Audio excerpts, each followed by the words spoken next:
নমস্কার। আমি এখন যেখানে আছি সেটি হচ্ছে প্যারিসের চায়নাপাড়া বা চায়না টাউন।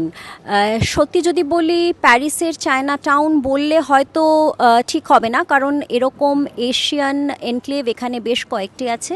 তবে আমি যেখানে আছি সেগুলির মধ্যে সবচেয়ে বিখ্যাত বলেই বলা যেতে পারি। এটিকে বলে কার্তিয়ে শিনুয়া অথবা চায়নাপাড়া।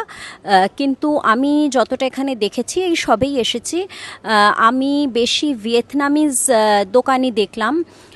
ভিয়েতনামিজ ক্যাফে, বেকারি, রেস্টুরেন্ট, থাই আছে, চাইনিজও একটা দুটো চোখে পড়েছে। আরও কিছুটা ঘুরবো চাইনিজ দোকানের সন্ধানে, কারণ চাইনিজ খেতে ভীষণ ভালোবাসি। আর এখানে একটা জিনিস, যারা এখানে এশিয়ান মানুষরা আছেন, যাদের দোকান বা ব্যবসা এখানে বেশি, তারা কিন্তু সকলেই ফরাসি ভাষী। তারা নিজেদের দেশের ভাষাটা অতি অবশ্যই বলেন, কিন্তু ইংরেজি খুব একটা কেউ বলেন না, ফ্রেঞ্চই বলেন। তো আমি অবশ্য সামান্য ফ্রেঞ্চ বলি, কিন্তু খুব একটা বেশি বলি না। তো একটা অসুবিধে মানুষের হতে পারে যে খাবারের দোকানের মেনু সবই ফ্রেঞ্চে। তো যদি আপনি ফ্রেঞ্চ না জানেন এবং যদি আপনি সর্বরকম খাবার খেতে অভ্যস্ত না হন, তাহলে একটু দেখে বুঝে অর্ডার করার ব্যাপার আছে। কিন্তু তাছাড়া এটা একটা অনবদ্য এবং রিচ কালচারাল এক্সপিরিয়েন্স সর্ব জায়গাতেই।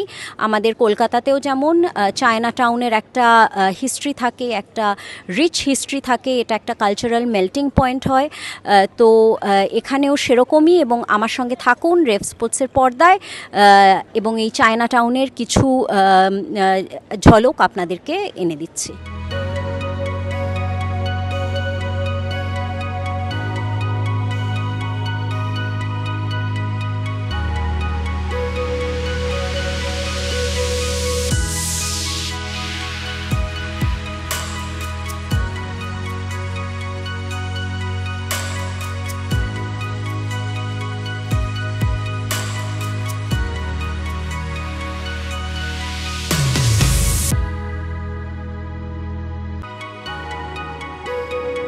সারাদিন ধরে চায়না টাউন ঘুরে প্রচণ্ড খিদে পেয়ে গেছে আমার। তবে এইটুকু বলবো যে এটা একটা রিমার্কেবল কালচারাল এক্সপিরিয়েন্স। এখানে যাদের সঙ্গে দেখা হলো, অনেকেই আমাকে নি হাও বলে সম্বোধন করে গ্রিট করলেন। তো নি হাও চাইনিজে মানে হচ্ছে হ্যালো, হাউ আর ইউ।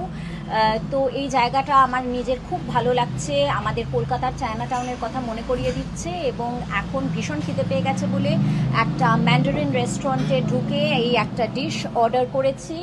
এটা হচ্ছে টোফু ইন রেড কারি। ভীষণ ভালো খেতে লাগছে, আপনাদের সঙ্গে একটু শেয়ার করছি। এই যে